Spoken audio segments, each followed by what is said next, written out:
Hey, good evening, y'all. So I was working on a little project here, and I thought maybe some of y'all might have a little interest in it. Dust all over me. Um, as a lot of you know, I'm trying out for the survival show, and no matter how that goes, we're still going to keep doing some survival stuff on the group. A lot of you guys seem to like it, and I was going to show you how to make a knife out of an antler. Now I was doing this for a couple of reasons. One, it's just something to do. Two, you need a good skinning knife for cutting the, flesh. When you get in there fleshing them out, you pull the skin away. You want a good curved knife without a point. Another reason is just because if you're ever in a situation where you need a knife and you don't have one, it's a good way to make one. So I had an antler here, and I guess I should have showed you guys. I took a few pictures because I was going to do it like kind of step by step, I guess. But it ended up just being a whole bunch of pictures and a whole lot of descriptions. So I'm just going to snap a few, put up some of what I got, and then I'm just going to do this video and show you. And we're going to try to go quick so we don't have a 10-minute video. So this was just a typical deer antler. And this was a shed that I found. It had a little tine coming off of here, and it went on up about this far, and that's about where the tip of the antler stopped. And I went with this. One, it's what I had laying around. I find lots of sheds because I'm out in the woods a lot, and I always bring them home, so I've got them like throughout my flower beds and in my flower pots and stuff like that for whatever reason. But this one I thought would work good because of this shape, would be to make a skinning knife.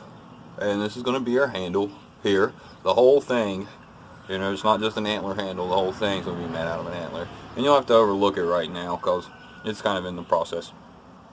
So I took an old sun-dried bleached out antler and actually stained it with coffee grounds first. Just typical coffee grounds. If you can grind your own, it's better because you can grind them a little bigger, not so fine. You don't want them too big because what you want to do is add just enough water to make a paste. Really thick paste, almost like clumpy like sand. You want to be able to almost form it. And then just start working it in there. Make sure you put you a spot out because it'll make a mess. And start working it in there. Now you can use penetrating stains as well, so you can go any color stain that they make under the sun, It's just all on what you like, and it'll look a lot different once you gloss the handle and, all that good stuff. What I've done here is I am, like I said, we're not really working on the edge yet. I've started, see that side? You see this side? Still pretty thick. We don't want to get too thin. And I'm doing this with wood files. Now you can definitely do this without a wood file. And if you're going to go real old school, you would just find you a piece of sandstone and expect this to take most of your day. Files make it a little faster. You can use a belt sander. You can use an angle grinder. You can use a disc sander, jitterbug. Get creative. It helps if you can sculpt a little, just to kind of get that shape down. And remember that your stain is going to penetrate down into the antler some. So wherever you put it, see, I decided to put it on the back. You're going to get down in there. And I'm going to work on this a little more, and I'll get back to you. Doing here, and this is kind of like, it's essentially whittling without a pocket knife, because you're just taking away a little bit at a time.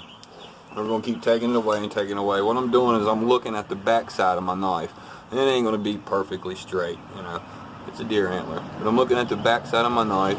You see it's a little thicker here, a little thicker here. I'm trying to get this as uniform as I can. Personal preference, I don't guess it really matters, but I used a lot bigger bite on my wood file, and now I'm going down in grain with the wood files just like you would sandpaper. Sorry, trying to think as I talk here. So we're just going to keep working it down, and I'm laying it on my leg here, and I got me a towel, and I'm going from the top because I don't want to, I guess you can go from any way. This is not something I've been shown. P.S. Let me just go ahead and put that out there. This is something I just kind of figured out and came up with. But it works, and they're pretty strong, and they'll work good once you get in there. You can pull the flesh away and use that curve, because when you're fleshing something out, you want a curved blade, and you don't need a tip, so we don't want to be poking holes in our leather or in our meat or anything like that. So we just want a nice rounded tip, and we'll get to all that eventually, but this will work good to where you can get in there, grab the hide and pull it, and as you pull it, you cut it away.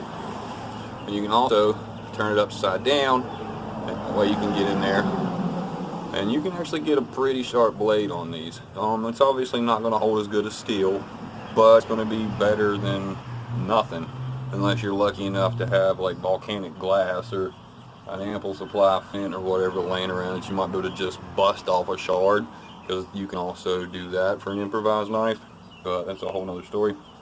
So I'm just going to lay this here on my leg, and I'm going to use the flat side of the file, and I'm going to keep it flat against it. I don't want to start getting angles, and I'm going to rub flat spots in it, which is what I'm trying to take out now. And I'm just going to work down those flat areas and just kind of go over the whole thing, and just till I get it smooth, get most of these tool marks out of it, and just kind of keep on working it to the shape that I want. And I'll do a little bit on this side, and flip it over and do a little bit on the other side. And I might come down here and do this. And I lucked up at a sale. For a couple bucks I got all these different files here. All different shapes and sizes, so we can really get in here now and start working some of these finer places. But that's what I'm working at now. Once you kind of get that bevel shape, it's pretty much just common sense. Keep working it down and make you a knife shape. Get it nice and smooth.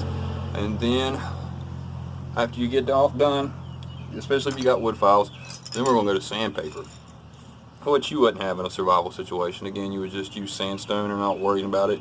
But I want it to be somewhat pretty as well as functional, since I do have the ability to use these tools right here now. So I'm going to keep at it, and I'll get back to you guys.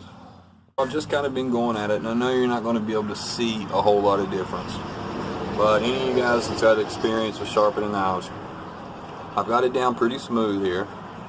It's pretty uniform. I know you guys are going to see a lot of highlights and dark spots, but it's pretty smooth. Got a few tool marks to work out. You can probably do a lot of that with sandpaper. But what I'm doing now is holding the blade away from me, and I'm taking my file and I'm going flat against the blade that we made, same angle, and then I'm going up just a few degrees where I'm still on about half of the blade, if that makes sense. So if it lay like this, and we go up just a few degrees, where we got the little split there, we're still hitting about half of it. I'm going to work that angle towards the edge of my blade. Essentially what we're going to do is create a bevel all the way along the edge down through here, and we're going to do this on both sides.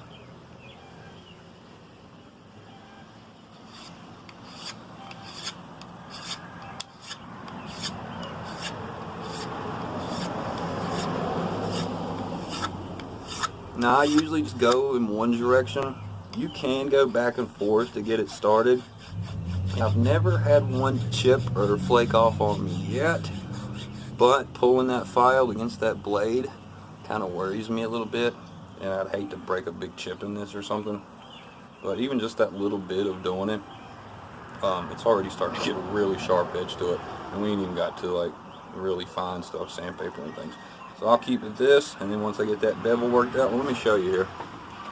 You see where I'm working the bevel, how smooth it is there, and I don't know if you can see up here how much rougher that is. This is going to start giving us a fine area to actually start laying our blade in.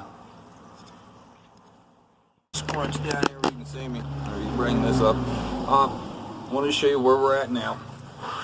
Now you see this side, I haven't done that angle to, and I know it's going to be kind of hard to see, but no angle. Hopefully you'll be able to see it better on this side.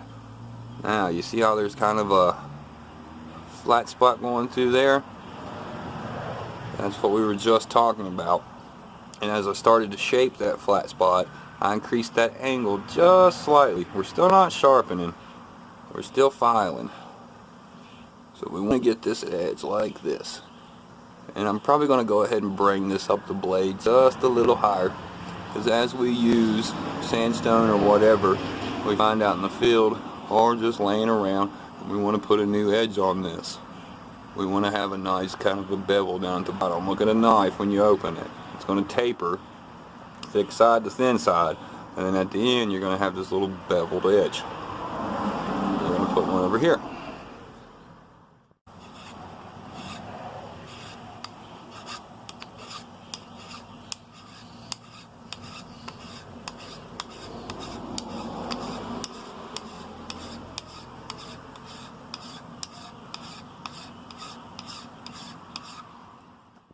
So I've been working on this for a little bit here.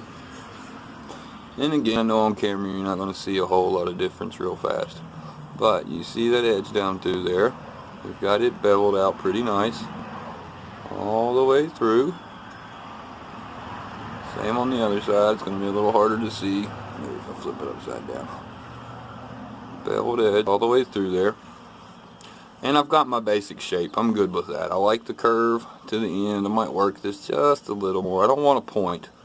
We don't want to poke our hides when we go to skin them out. We don't want to cut into our meat. We definitely don't want to puncture no internal organs and make everything taste gross.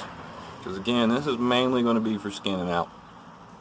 You can use it for whatever you want to use a knife for. It's going to be mainly skinning out, cutting the meat away from the bone, and then something nice that you hold on to and work the meat to cut into thin strips, because eventually what we're going to do is take the meat that we have and we're going to build our teepee. I posted a little diagram of one yesterday that I found online. You just need to make a tripod and then put you a rack around the top, and you need to be, it depends on the size of your fire, a few feet away, and you cut your meat. Once you get it off, get it skinned, all that, real thin strips, and lay on there. But we'll get into all that. I'm kind of jumping the gun. First, we need a knife.